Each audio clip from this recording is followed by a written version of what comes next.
Chennai, I feel energized by the people. It is great to be here in this city which is full of life. Chennai is also a great hub of talent, trade and tradition. In our mission to build a developed India, the people of Chennai will play a very, very important role. எனதருமை நாட்டு மக்களே, வணக்கம். ஒவ்வொரு முறையும் நான் சென்னைக்கு வரும்போது தமிழர்களால் எனக்கு சக்தி உண்டாகிறது.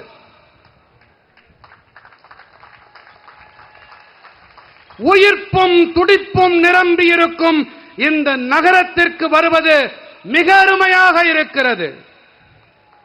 திறமைகள், வர்த்தகம், பாரம்பரியம் ஆகியவற்றின் மைய புள்ளி சென்னை. வளர்ச்சியடைந்த இந்தியாவை கட்டமைக்கும் நமது நோக்கத்திலே சென்னை வாசிகள் மிக முக்கியமான பங்கினை ஆற்றுவார்கள். साथियों, तमिलनाडु के प्रति मेरा लगाव बहुत पहले से है. मुझसे आपका प्रेम भी बहुत पुराना है, लेकिन इधर कुछ वर्षों से मैं जब भी तमिलनाडु आता हूं, कुछ लोगों के पेट में दर्द होने लगता है. इन्हें इस बात से तकलीफ होती है कि बीजेपी का जनाधार यहां लगातार बढ़ रहा है और आज यहां चेन्नई में भी हम देख रहे हैं दूर दूर तक लोग ही लोग बैठे हैं, उत्साह से भरे हुए लोग बैठे हैं. நண்பர்களே, எனக்கும் தமிழ்நாட்டிற்கும் இடையேயான உறவு மிக பழமையானது. நீங்கள் என் மீது பொழியும் இந்த அன்பும் கூட மிகவும் பழமையானது. ஆனால் இங்கே சில ஆண்டுகளாகவே நான் தமிழ்நாட்டிற்கு வரும்போது சிலருக்கு வயிற்று வலி ஏற்படுகிறது. வயிற்றிலே புளியை கரைக்கிறது. காரணம் என்ன தெரியுமா? காரணம் பாஜகவுக்கு மக்கள் ஆதரவு தொடர்ந்து வலுவடைந்து வருகிறது என்பதுதான். இன்று சென்னையிலே இதை நாம் தெளிவாக பார்த்துக் கொண்டிருக்கிறோம். நெடுந்தொலைவுக்கு மக்கள் வெள்ளம் திரண்டிருப்பதை பார்த்துக் கொண்டிருக்கிறோம். साथियों, मोदी ने विकसित भारत के साथ साथ विकसित तमिलनाडु का संकल्प लिया हुआ है. हमें जल्द ही भारत को दुनिया की टॉप 3 इकोनॉमी बनाना है. इसमें तमिलनाडु की, चेन्नई की भी बड़ी भूमिका है. भारत सरकार चेन्नई जैसे शहरों को विकसित करने के लिए निरंतर काम कर रही है. हमारी सरकार द्वारा चेन्नई में हजारों करोड़ रुपए के अर्बन इंफ्रास्ट्रक्चर प्रोजेक्ट पर काम किया जा रहा है। स्मार्ट सिटी मिशन हो,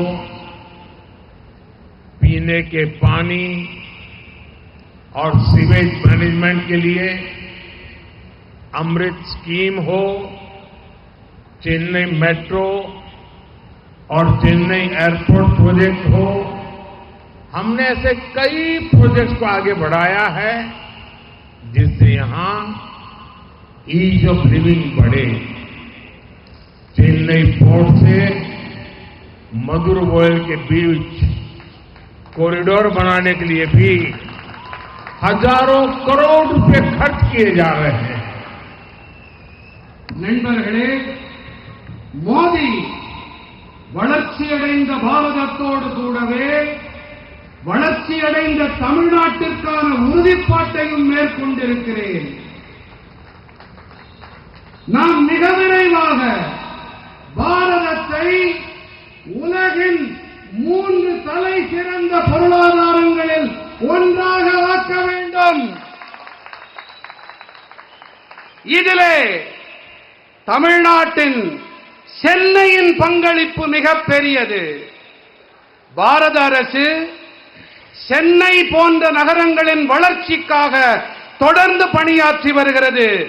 நமது அரசாங்கம் வாயிலாக சென்னையில் ஆயிரக்கணக்கான கோடி ரூபாய் மதிப்பிலான நகர்ப்புற கட்டமைப்பு திட்டங்கள் தொடர்பான பணிகள் நிறைவேற்றப்பட்டு வருகின்றன. அது ஸ்மார்ட் நகரங்களாகட்டும், குடிநீர் மற்றும் கழிவுநீர் மேலாண்மைக்கான அம்ருத் திட்டமாகட்டும், சென்னை மெட்ரோ மற்றும் சென்னை விமான நிலைய திட்டங்களாகட்டும், சென்னை வாசிகளின் வாழ்க்கை மேம்பாடு அடைய வேண்டும் என்பதற்காக நாம் வாழ்க்கை வாழ்வதில் சுலபத்தன்மை வேண்டும் என்பதன் பொருட்டு பல திட்டங்களை முன்னெடுத்துச் சென்றிருக்கிறோம். சென்னை துறைமுகத்திற்கும் மதுரவாயிலுக்கும் இடையேயான காரிடார் இடைவெளியை ஏற்படுத்தவும் கூட ஆயிரக்கணக்கான கோடி ரூபாய் செலவு செய்யப்பட்டு வருகின்றது. साथियों, केंद्र सरकार के इन प्रयासों के बीच डीएमके सरकार ने चेन्नई के लोगों की जरूरतों से, आपके सपनों से मुंह फेर रखा है। अभी कुछ समय पहले इतना बड़ा साइक्लोन आया, चेन्नई के लोगों को इतनी परेशानी हुई, लेकिन डीएमके सरकार ने मदद करने की जगह लोगों की मुश्किलों को और ज्यादा बढ़ाने का काम किया। डीएमके के लोग संकट के समय फ्लड मैनेजमेंट नहीं करते, बल्कि ये मीडिया मैनेजमेंट करने में लगे रहते हैं।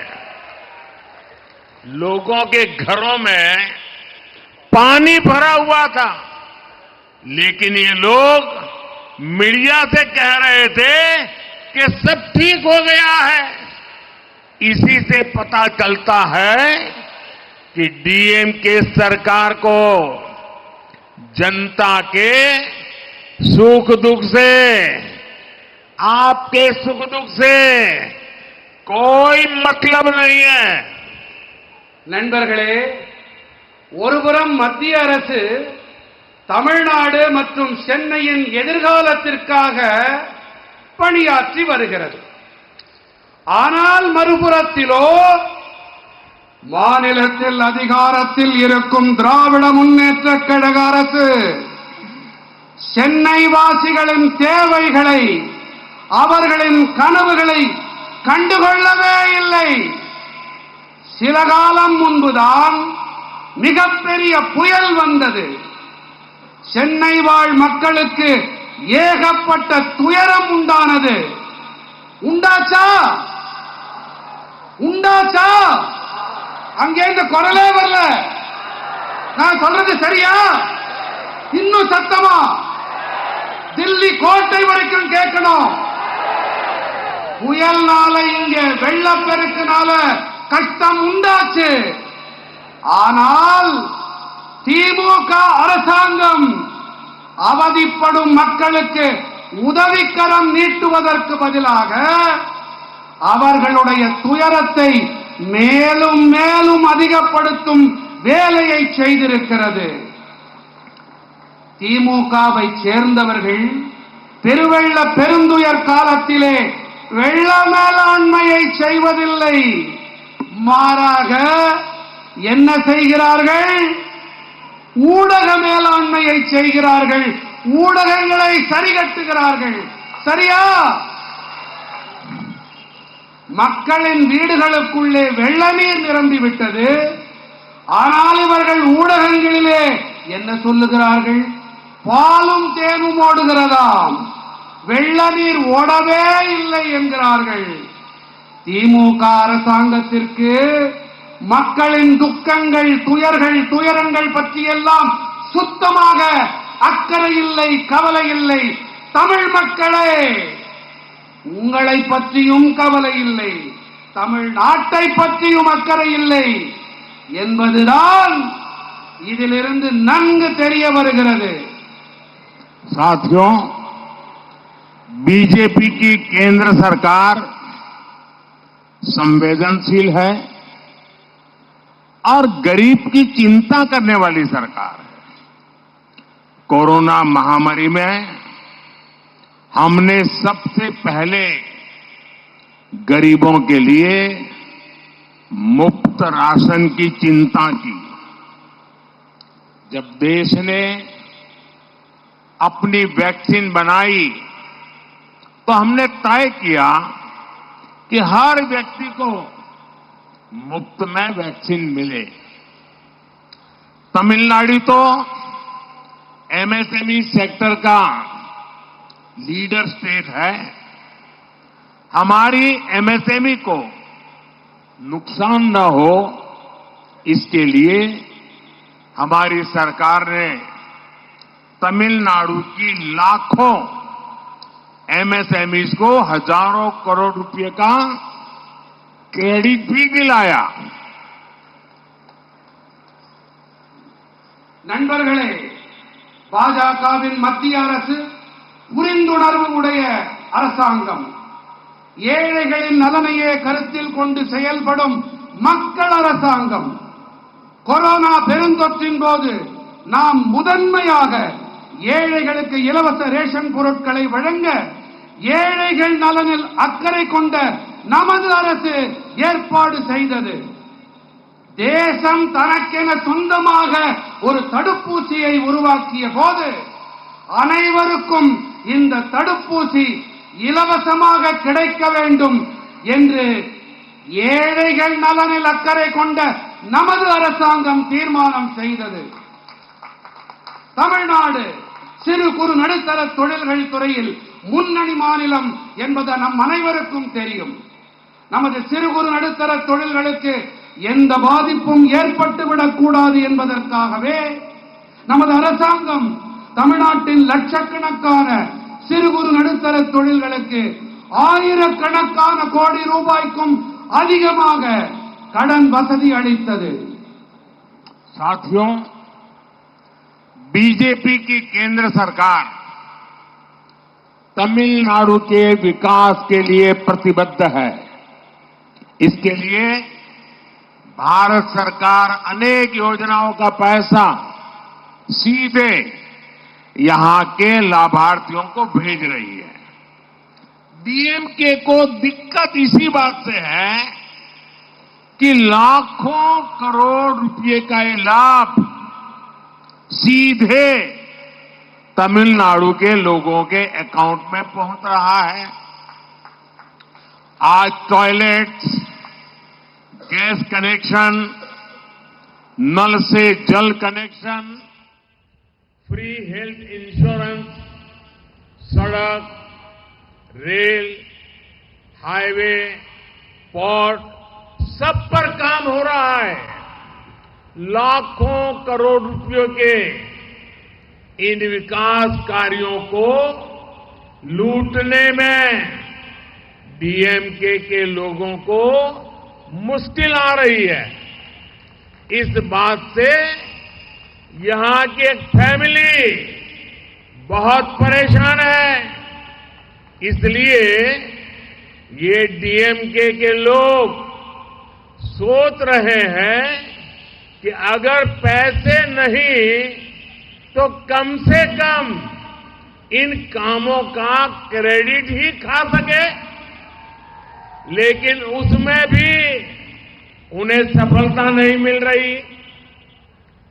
मैं डीएमके को बताना चाहता हूं, मोदी तमिलनाडु के विकास का पैसा आपको लूटने नहीं देगा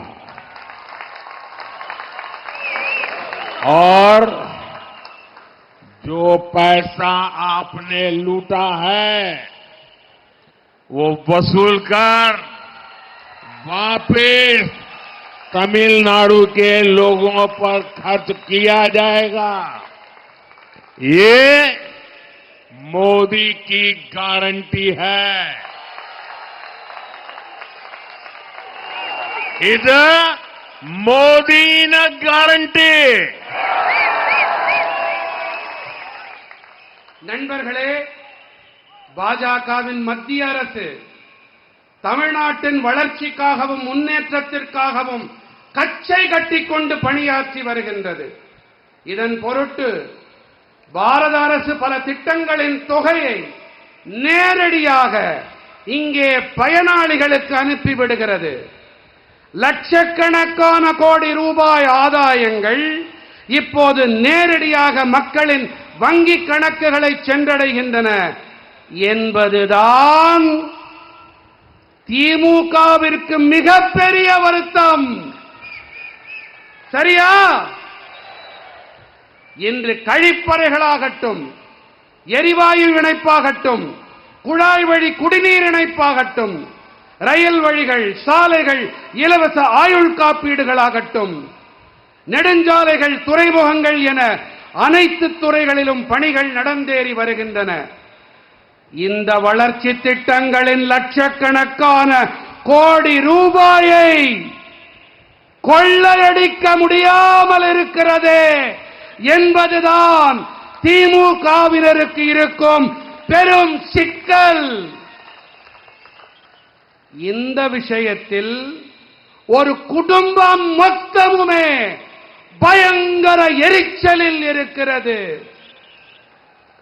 இந்த திமுக காரர்கள் என்ன நினைக்கிறார்கள் என்றால், பணம் தான் கிடைக்கவில்லை, குறைந்தபட்சம் அதை நாங்கள் தான் செய்தோம் என்று தம்பட்டம் அடித்துக் கொள்ளலாம். என்னமோ ஒட்டுவாங்களே, என்னது என்னது இன்னும் அத ஒட்டிக்கிறாங்க. ஆனால் ஐயோ பாவம், இதிலும் கூட அவர்களுக்கு வெற்றி கிடைக்கவில்லை. நான் திமுக காரர்களுக்கு ஒன்று கூறிக்கொள்ள விரும்புகிறேன். மோடி தமிழ்நாட்டின் வளர்ச்சி திட்டங்களுக்காக அளிக்கப்படும் பணத்தை கொள்ளையடிக்க விடமாட்டான். எந்த பணத்தை நீங்கள் கொள்ளையடிக்கின்றீர்களோ, கொள்ளையடித்திருக்கிறீர்களோ, அந்த பணம் திரும்ப வசூலிக்கப்பட்டு தமிழ்நாட்டின் மக்களுக்காகவே செலவு செய்யப்படும். எனதருமை நாட்டு மக்களே, இது மோடி அளிக்கும் கேரண்டி, இது மோடியின் உத்தரவாदम। साथियों, परिवारवादी पार्टियां सिर्फ और सिर्फ अपने भविष्य की सोचती हैं, जबकि मोदी देश के भविष्य का सोचकर काम कर रहा है। परिवारवादी पार्टियों के समय देश के 18,000 गांव में बिजली नहीं थी। देश के 2.5 करोड़ से ज्यादा घर अंधेरे में थे। आप भी जानते हैं 21वीं सदी की बहुत बड़ी चुनौती एनर्जी सिक्योरिटी है। आज हमारी सरकार इस दिशा में भी तेजी से काम कर रही है। अभी मैं कल्पाकम से ही वहीं से आ रहा हूं जहां भारत ने ऊर्जा क्षेत्र में आत्मनिर्भर बनने के लिए बड़ा कदम उठाया है। आज कल्पाकम में देश के पहले और made in India fast breeder reactor ने बिजली उत्पादन के लिए ऐतिहासिक पड़ाव पार किया है। तकनीकी भाषा में कहें तो आज इस परमाणु ऊर्जा केंद्र में कोर लोडिंग का आरंभ हो गया है। कुछ ही समय में इससे बिजली उत्पादन शुरू हो जाएगा। इस रिएक्टर के चालू होने के बाद भारत ऐसी टेक्नोलॉजी हासिल करने वाला दुनिया का दूसरा देश बन जाएगा। मैं सभी भारतवासियों को इस उपलब्धि के लिए बहुत बहुत बधाई देता हूं। குடும்ப அரசியல் பேசும் கட்சிகள் தங்களுடைய எதிர்காலத்தை பற்றி மட்டுமே சிந்திக்கின்றன. ஆனால் மோடி தேசத்தின் எதிர்காலத்தை பற்றி சிந்தித்து செயல்படுகிறேன். குடும்ப அரசியல் கட்சிகள் ஆட்சி செய்த காலத்திலே 18,000 கிராமங்களில் மின்சாரமே இருக்கவில்லை. தேசத்தின் 2.5 கோடிக்கும் அதிகமான வீடுகளில் இருள் சூழ்ந்திருந்தது. 21ஆம் நூற்றாண்டின் பெரிய சவால் என்று சொன்னால் எரிசக்தி பாதுகாப்பு, எனர்ஜி செக்யூரிட்டி என்பதை நீங்கள் நன்கறிவீர்கள். இன்று நமது அரசு இந்த திசையில் மிக விரைவாக செயலாற்றிக் கொண்டிருக்கிறது.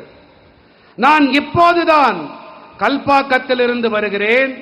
இங்கே எரிசக்தி துறையில் தற்சார்பு நிலையை அடையும் திசையில் பாரதம் பெரிய அடியை முன்வைத்திருக்கிறது. இன்று கல்பாக்கத்திலே தயாரிக்கப்பட்ட ஃபாஸ்ட் பிரீடர் அணு ஆலையானது மின்சார உற்பத்திக்காக வரலாற்று சிறப்புமிக்க நிலையை கடந்திருக்கிறது. தொழில்நுட்ப முறையிலே சொன்னால் இன்று இந்த அணுசக்தி மையத்தில் கோர் லோடிங் தொடங்கிவிட்டது. சில காலத்திலேயே இதன் மூலம் மின் உற்பத்தி தொடங்கப்பட்டுவிடும். இந்த அணு உலை தொடங்கப்பட்டிருப்பதற்கு பிறகு பாரதம் இப்படிப்பட்ட தொழில்நுட்பத்தை பெற்றிருக்கும் நாடுகளில் 2வது நாடாக ஆகிவிடும். இந்த சாதனைக்காக நான் பாரத நாட்டவர்கள் அனைவருக்கும் என் நல்வாழ்த்துக்களை தெரிவித்துக் கொள்ளுகிறேன். साथियों, जब संकल्प बड़े हो तो परिश्रम भी उतना ही ज्यादा करना पड़ता है। साल 2024 की शुरुआत अब उसको बहुत ज्यादा सप्ताह नहीं गुजरे हैं। अभी तो हम मार्च की शुरुआत में हैं, लेकिन ये कालखंड दिखाता है कि भारत अपनी ऊर्जा जरूरतें पूरी करने के लिए कितने बड़े स्केल पर काम कर रहा है। कुछ दिन पहले ही मैंने काकरापार परमाणु ऊर्जा केंद्र में स्थापित 1400 मेगावाट की क्षमता वाले 2 नए रिएक्टर राष्ट्र को समर्पित की है। आज ही तेलंगाना से अनेक पावर प्रोजेक्ट का शिलान्यास, उद्घाटन और लोकार्पण हुआ है। इसी कालखंड में तेलंगाना में 1600 मेगावाट के थर्मल पावर प्लांट का लोकार्पण हुआ है। झारखंड में 1300 मेगावाट के थर्मल पावर प्लांट का लोकार्पण हुआ है। यूपी में 1600 मेगावाट के थर्मल पावर प्लांट का शिलान्यास हुआ है। यूपी में ही 300 मेगावाट के सोलर पावर प्लांट का शिलान्यास हुआ है। राजस्थान में भी बड़े सोलर पावर प्लांट का शिलान्यास हुआ है। यूपी में ही अल्ट्रा मेगा रिन्यूएबल पार्क का शिलान्यास हुआ है। हिमाचल में हाइड्रो पावर प्रोजेक्ट का शिलान्यास हुआ है। छत्तीसगढ़ के रायपुर में 4G इथेनॉल प्लांट का शिलान्यास हुआ है। यूपी के नोएडा में सीवेज ट्रीटमेंट प्लांट से निकले पानी से ग्रीन हाइड्रोजन बनाने का काम शुरू हुआ है। ये मैं 50 दिन का हिसाब आपको दे रहा हूं। ये 50 दिन में सिर्फ एनर्जी के क्षेत्र में क्या काम हुआ है, मैं इसकी बात कर रहा हूं। विकास कैसे होता है, स्केल कितना बड़ा होता है, इसका अंदाज देश को आएगा। நண்பர்களே, மன உறுதிப்பாடு பெரியதாக இருக்குமானால் அதற்கேற்ப நமது உழைப்பும் பெரிய அளவுடையதாக இருக்க வேண்டும். 2024ஆம் ஆண்டு தொடங்கி சில வாரங்களே ஆகியிருக்கின்றன.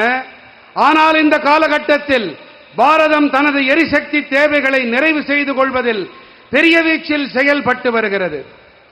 சில நாட்கள் முன்பாகத்தான் நான் காக்கராபார் அணுசக்தி மையத்தில் நிறுவப்பட்டிருக்கும் 1400 மெகாவாட் திறன் கொண்ட 2 புதிய ஆலைகளை தேசத்திற்கு அர்ப்பணித்து வந்திருக்கிறேன்.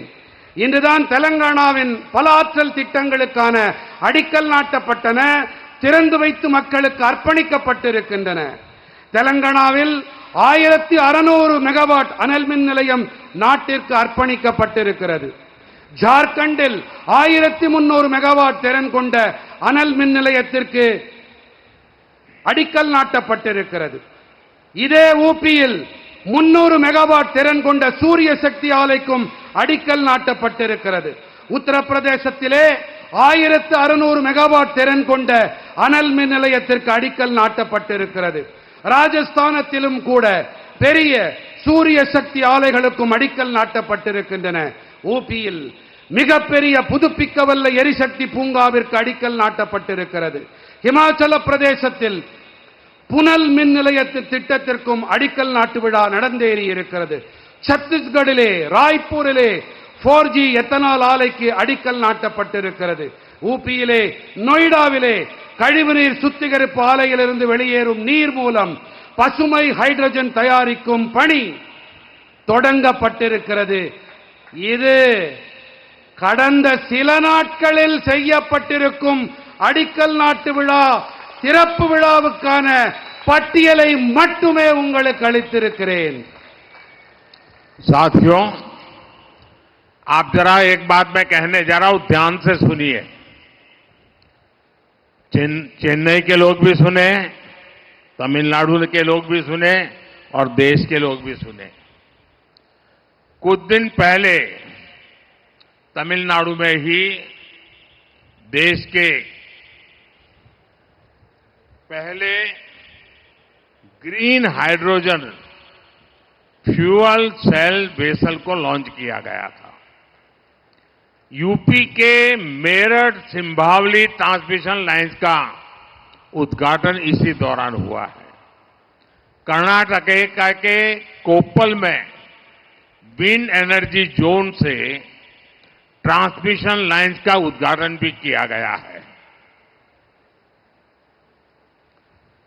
நண்பர்களே, நான் இப்போது கூறவிருக்கும் தகவலை நீங்களும் சரி, தமிழ்நாட்டு மக்களும் சரி, நம் நாட்டு மக்களும் சரி சற்றே காது கொடுத்து கவனமாக கேட்க வேண்டும் என்று விண்ணப்பிக்கிறேன்.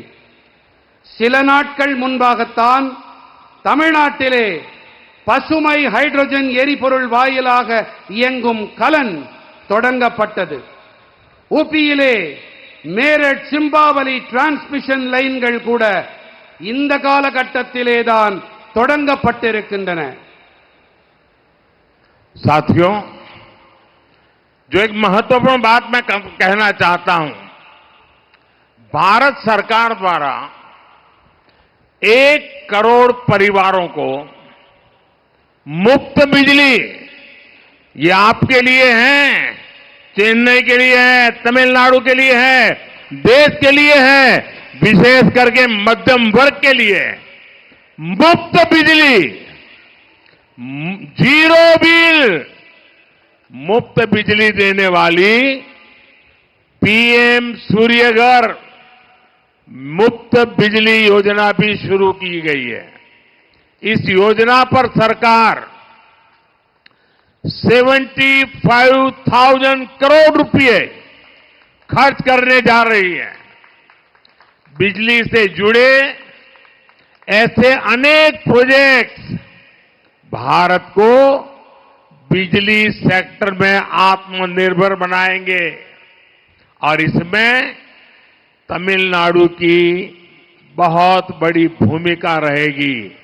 आप अपने घर में सोलार से बिजली बना सकेंगे. 300 यूनिट बिजली आपका जीरो बिल और ज्यादा बिजली पैदा करेंगे तो सरकार खरीदेगी, आपको बिजली बेच करके कमाई होगी.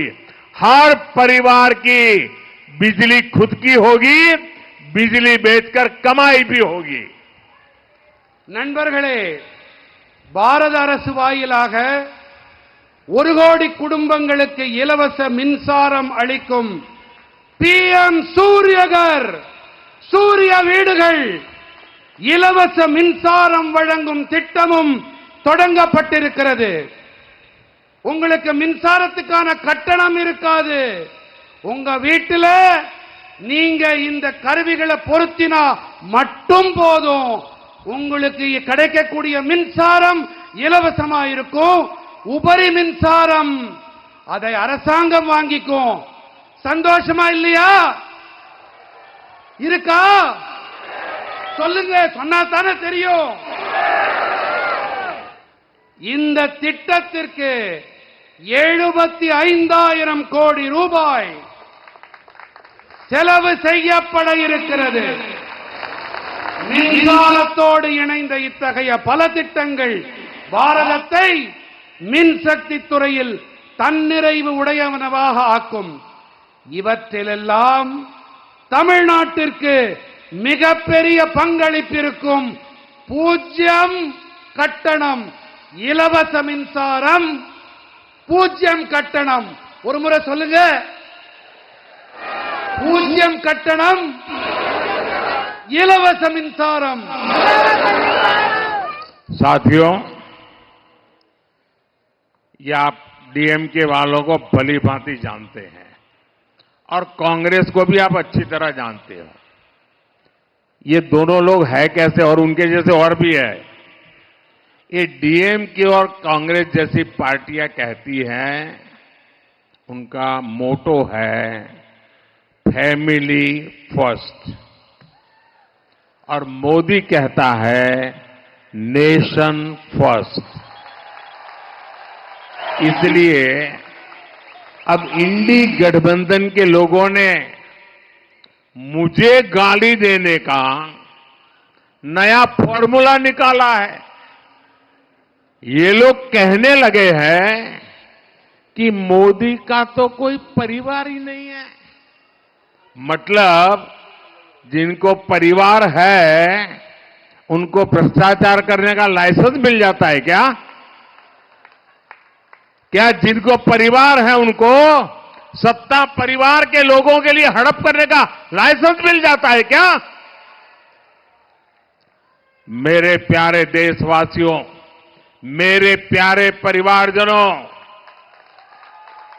ये बार बार मेरे परिवार को गाली देने का उनको शौक लग गया है. भाइयों बहनों, मैंने घर छोड़ा है, खुद के लिए नहीं, मौज मस्ती के लिए नहीं, मेरे देश के लिए। ये मेरा देश, यही मेरा परिवार है। 140 करोड़ भारतवासी, यही मेरा परिवार है। देश के युवा मेरा परिवार है और इसलिए मैं उनके भविष्य को उज्जवल बनाने के लिए दिन रात मेहनत कर रहा हूं। देश की बहनें, बेटियां, ये मेरा परिवार है। इसलिए मैं उन्हें ज्यादा से ज्यादा नए अवसर देने के लिए काम कर रहा हूं। देश के किसान, देश के गरीब, ये सब मेरे परिवार है और इसलिए मैं उन्हें एम्पावर करने के लिए खुद को खपा रहा हूं। और मेरे परिवारजनों, जिसका कोई नहीं, वो भी मोदी के हैं और मोदी उनका है। मेरा भारत, मेरा परिवार, मेरा भारत, मेरा परिवार। इसलिए आज पूरा देश, कश्मीर से कन्याकुमारी, कच्छ से कामरूप तक, आज पूरा देश एक सुर में कह रहा है, मैं हूं मोदी का परिवार, मैं हूं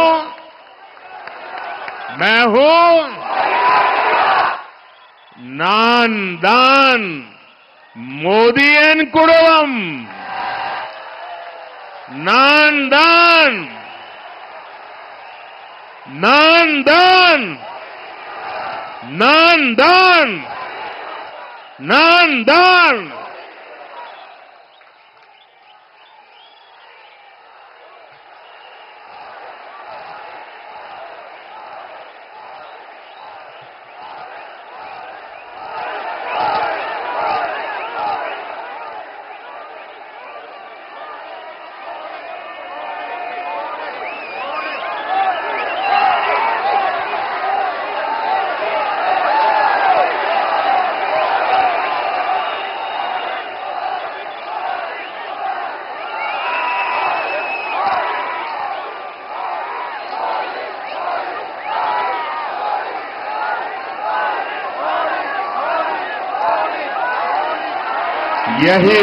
यही मेरा परिवार है।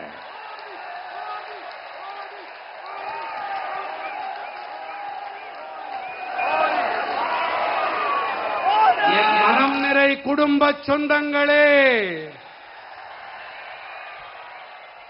திமுக, காங்கிரஸ் போன்ற கட்சிகள் என்ன சொல்லுகிறார்கள்? இவர்கள் மட்டும் சொல்லவில்லை, இந்தி கூட்டணியைச் சேர்ந்த மேலும் பல கட்சிகளும் என்ன சொல்லுகிறார்கள்? குடும்பத்துக்கே முதல் உரிமை. என்ன நான் சொல்றது காதுல விழுதா? குடும்பத்துக்கா முதல் உரிமை? ஆனால் மோடி சொல்வது என்ன? தேசத்துக்கே முதன்மை. எதற்கு முதன்மை? சத்தமா நீங்கள் கூறுங்கள் சகோதர சகோதரிகளே, மோடி சொல்வது சரியா? தேசத்திற்கே முதன்மை. ஆகையினாலேதான் இந்தி கூட்டணியைச் சேர்ந்தவர்கள் என்னை வைய, என்னை வசைபாட ஒரு புதிய ஃபார்முலாவை கண்டுபிடித்திருக்கிறார்கள். அட போயா, இந்த மோடிக்கு குடும்பம்லாம் கிடையாது, அதனாலதான் இப்படி எல்லாம் பேசுறாரு என்று அவர்கள் கூறி வருகிறார்கள். என் உயிரினும் மேலான உறவுகளே, எனக்கு 16 வயதான போது நான் வீட்டை துறந்து வெளியேறினேன். எதற்காக வெளியேறினேன்? யாருக்காக வெளியேறினேன்? இந்த தேசத்திற்காக நான் வெளியேறினேன். எனதருமை மக்களே, நீங்கள்தான் என் குடும்பம்.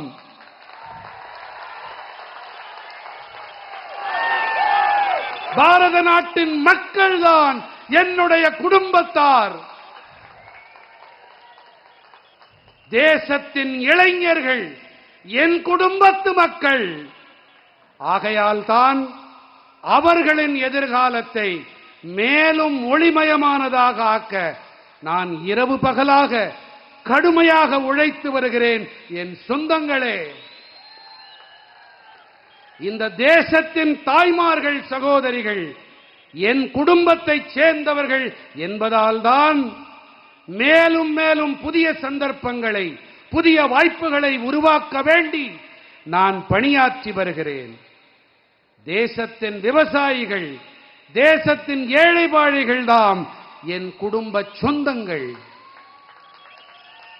ஆகையால் தான் அவர்களுக்கு அதிகார பங்களிப்பு ஏற்படுத்தப்பட, அவர்களின் உரிமைகள் அவர்களுக்கு கிடைக்க நான் என்னை முழுமையாக அர்ப்பணித்துக் கொண்டிருக்கிறேன்.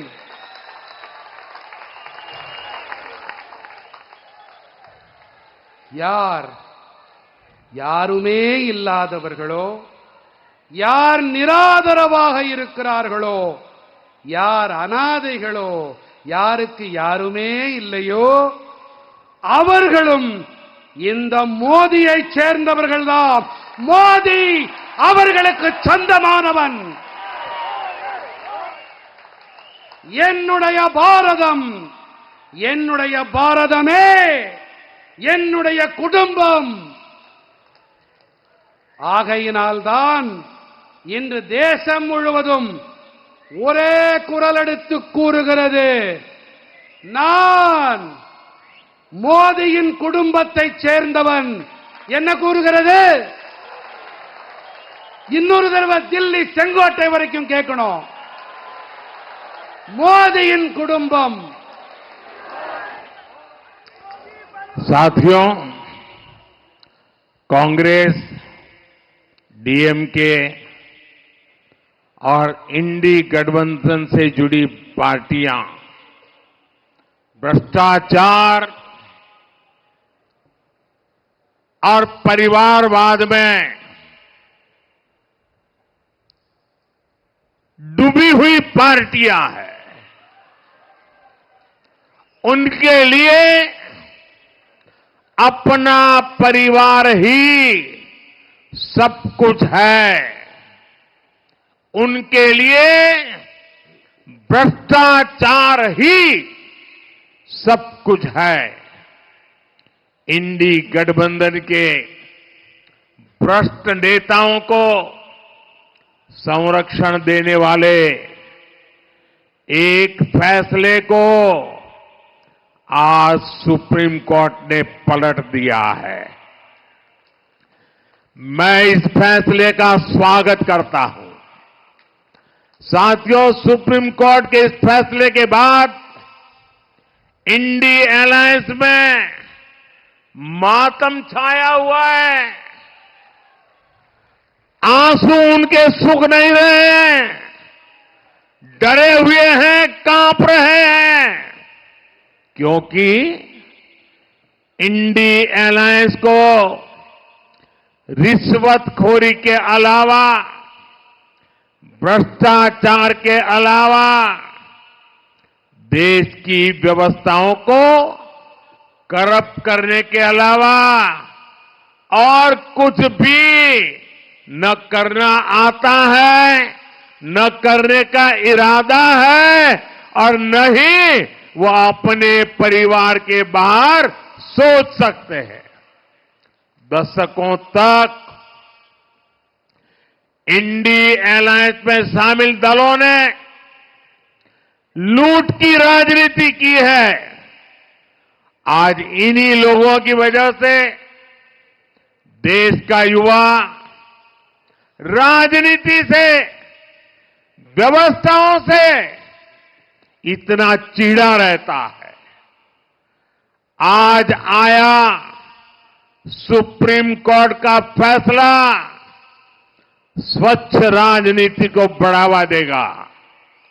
और आप जानते हैं कि मोदी का सबसे बड़ा प्रिय काम है स्वच्छता अभियान। और स्वच्छता अभियान कैसा भी हो, मुझे सब जगह पे साफ सफाई करनी ही है, बस आपके आशीर्वाद चाहिए। என் நெஞ்சம் நிறை நாட்டு மக்களே, காங்கிரஸ், திமுக மற்றும் இண்டி கூட்டணியோடு இணைந்திருக்கும் கட்சிகள் ஊழலில் ஊறிப் போயிருக்கும் குடும்ப அரசியலில் ஈடுபட்டு வரும் கட்சிகள். இவர்களுக்கெல்லாம் இவர்களுடைய குடும்பம்தான் எல்லாம், ஊழல்தான் அனைத்தும். இந்தி கூட்டணியைச் சேர்ந்த ஊழல் தலைவர்களை பொத்தி பொத்தி அடைகாத்து பாதுகாக்கக்கூடிய ஒரு தீர்மானத்தை இன்று உச்சநீதிமன்றம் நிராகரித்து விட்டது. நண்பர்களே, உச்சநீதிமன்றத்தின் இந்த முடிவிற்கு பிறகு இந்தி கூட்டணிக்காரர்கள் ஐயோ கப்பல் கவிழ்ந்து விட்டதோ என்ற வகையிலே தலையிலே கை வைத்து உட்கார்ந்திருக்கிறார்கள். ஏன் என்று சொன்னால், இந்தி கூட்டணிக்காரர்களுக்கு லஞ்சம் வாங்குவதை தவிர, ஊழல் செய்வதை தவிர, தேசத்தின் அமைப்புகளை கெடுத்து குட்டிச்சுவராக்குவதை தவிர வேறு ஒன்றுமே தெரியாது. பல தசாப்தங்களாக இந்த இந்தி கூட்டணியில் இடம்பெற்றிருக்கும் கட்சிகள் எல்லாம் இப்படிப்பட்ட அரசியலை மட்டுமே செய்து பழகி போனவர்கள்.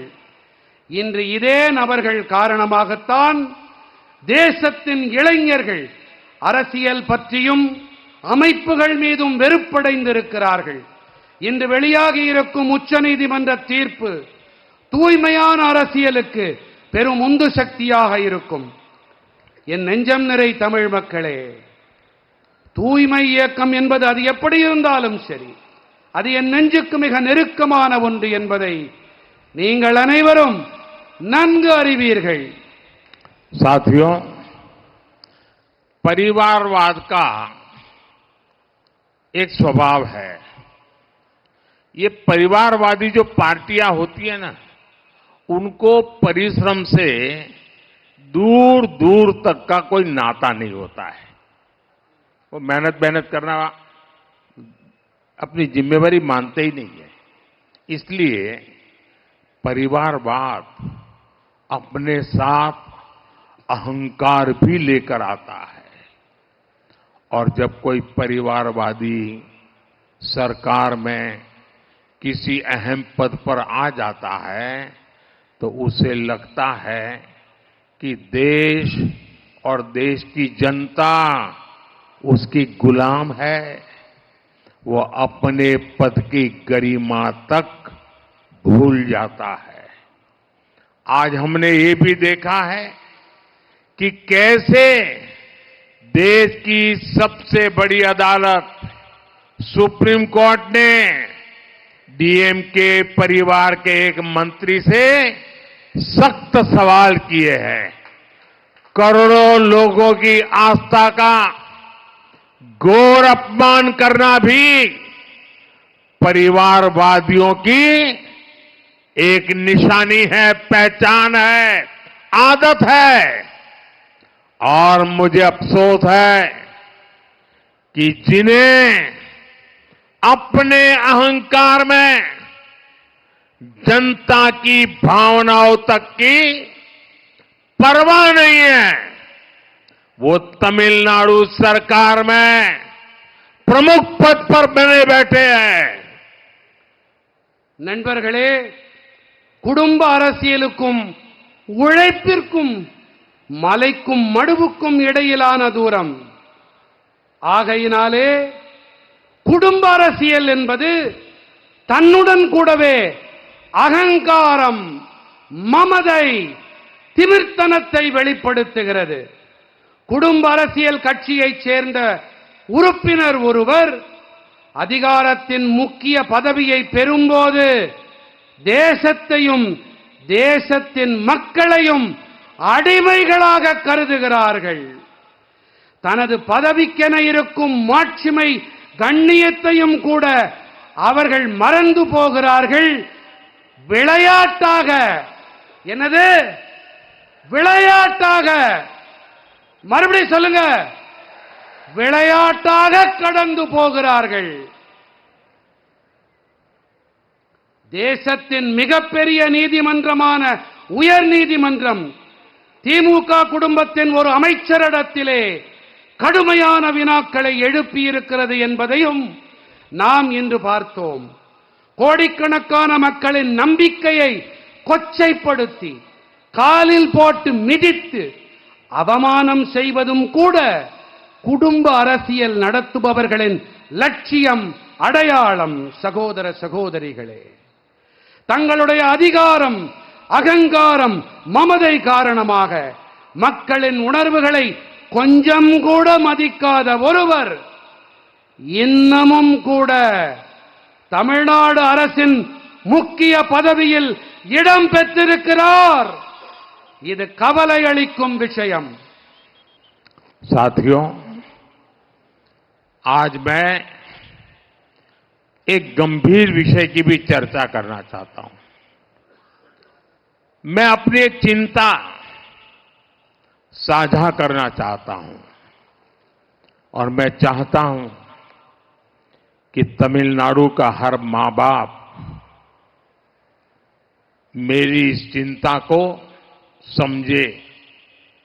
मुझे आपके बच्चों की चिंता है, मुझे आपके बेटे बेटियों की चिंता है और इसलिए मैं बहुत चिंता के साथ, बड़ी गंभीरता के साथ मेरे दिल का एक दर्द आपसे साझा करना चाहता हूं. आप जानते हैं कि तमिलनाडु में सत्तारूढ़ पार्टी के संरक्षण में ड्रग्स के गिरोह पनप रहे हैं और जो जानकारियां मेरे पास आ रही हैं वो चिंताजनक है. मुझे आपकी आने वाली पीढ़ी की चिंता है, मुझे आपके बेटे बेटियों की चिंता है. आपको ऐसी पार्टी से बहुत सावधान रहने की जरूरत है जो आपके बच्चों का भविष्य तबाह होता देख रही है, आंखें मूंद करके बैठी है. आप लोग भाजपा को मजबूत करेंगे तो तमिलनाडु के दुश्मनों पर भी कार्रवाई और तेज होगी और ये मोदी की गारंटी है. இது மோடியின் கேரண்டி. நண்பர்களே, நான் என்னுடைய உரையை நிறைவு செய்யும் முன்பாக என் மனதை அரிக்கும் ஒரு கவலையை உங்களோடு பகிர்ந்து கொள்ளுகிறேன். என்னுடைய இந்த கவலை தமிழ்நாட்டைச் சேர்ந்த பல பெற்றோர்கள் மனதிலும் கண்டிப்பாக இருக்கிறது என்பது எனக்கு தெரியும். அது ஆட்சி அதிகாரத்திலே இருக்கும் கட்சியின் ஆதரவிலே தமிழ்நாட்டிலே போதைப் பொருட்கள் தங்கு தடையில்லாமல் அங்கிங்கெனாதபடி அனைத்து இடங்களிலும் புழங்கி வருகிறது என்பதுதான் என் மனதை உருக்கும், என் மனதை அரித்தெடுக்கும் அந்த கவலை. இந்த கவலை இங்கே உங்களுக்கு இருக்கிறதா? இங்கே பெற்றோர்கள் இருக்கின்றீர்களே, உங்களுக்கு இருக்கிறதா? இன்னும் பலமாக தமிழ்நாட்டிலே இருக்கும் அனைத்து பெற்றோர்களின் சாட்சியாக, அவர்களுக்கான அடையாளமாக நீங்கள் உங்கள் குரலை ஒலிக்கிறீர்கள். மேலும் பலமாக ஒலியுங்கள். அந்த கவலை இருக்கிறதா? உங்கள் மனதை அரித்தெடுக்கும் அதே கவலை, உங்கள் குழந்தைகளை பற்றிய அந்த கவலை என்னையும் அரித்து தின்கிறது.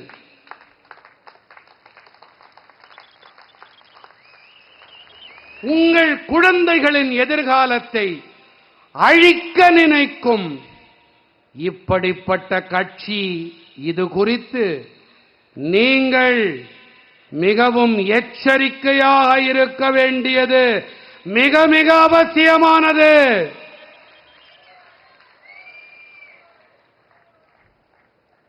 இன்றைய குழந்தைகள் மட்டுமல்ல, நாளைய தலைமுறையும் இதனால் பாதிக்கப்படும். இது அபாயத்தின் அறிகுறி. நீங்கள் பாஜகவை பலப்படுத்தினால் தமிழ்நாட்டின் எதிரிகளின் மீதான நடவடிக்கை மேலும் விரைவுபடுத்தப்படும்.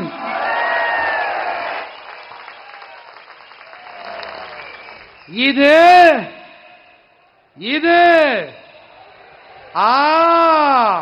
மோடி அளிக்கும் கேரண்டி. யார் அளிக்கும் கேரண்டி? பலமா? காஷ்மீர்ல இருந்து கன்னியாகுமரி வரை, இப்போ காமரூபத்திலிருந்து கட்ச் வரைக்கும் கேட்கணும். யார் அளிக்கும் கேரண்டி? யார் அளிக்கும் கேரண்டி? साथियों, विकसित तमिलनाडु के लिए हम सबको मिलकर काम करना है। विकसित तमिलनाडु से ही विकसित भारत का रास्ता मजबूत होगा और हम ये संकल्प लेकर के चले हैं। हम विकसित भारत बनाकर रहेंगे। நண்பர்களே, வளர்ச்சியடைந்த தமிழ்நாட்டின் பொருட்டு நாம் அனைவரும் இணைந்து பணியாற்ற வேண்டும். பணியாற்றலாமா? சத்தமா?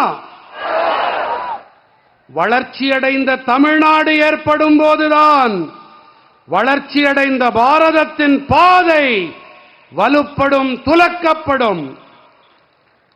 நாம் வளர்ச்சியடைந்த பாரதத்தை உருவாக்கியே தீருவோம். आप इतनी बड़ी संख्या में हमें आशीर्वाद देने आए हैं। दिल्ली में एयर कंडीशन कमरों में बैठ करके जो राजनीति की कथाएं क्रिएट करने में लगे रहते हैं, खबरों को मैन्युफैक्चर करने में लगे रहते हैं, ये चेन्नई का दृश्य आज उनकी भी नींद खराब कर देगा कि तमिलनाडु जग चुका है, एनडीए के साथ जुड़ चुका है। எனதருமை நாட்டு மக்களே, இத்தனை பெரிய எண்ணிக்கையிலே நீங்கள் எனக்கு ஆசிகளை வழங்க வந்திருக்கிறீர்கள். ஆனால் தில்லியின் குளிர்சாதன அறைகளிலே அமர்ந்திருக்கும் சில பேர்கள், அவர்களுக்கு இந்த காட்சி இங்கே அலைகடல் என திரண்டிருக்கும் உங்களை பார்த்து அவர்கள் தமிழ்நாடு என்டிஏ பாஜகவிலே இணைந்து விட்டது என்று மிரண்டு போவார்கள், நடுங்கி போவார்கள். मेरे साथ बोलिए भारत माता की। पूरी ताकत से दोनों हाथ ऊपर करके बोलिए भारत माता की, भारत माता की, भारत माता की। वंदे वंदे वंदे वंदे वंदे। बहुत बहुत धन्यवाद।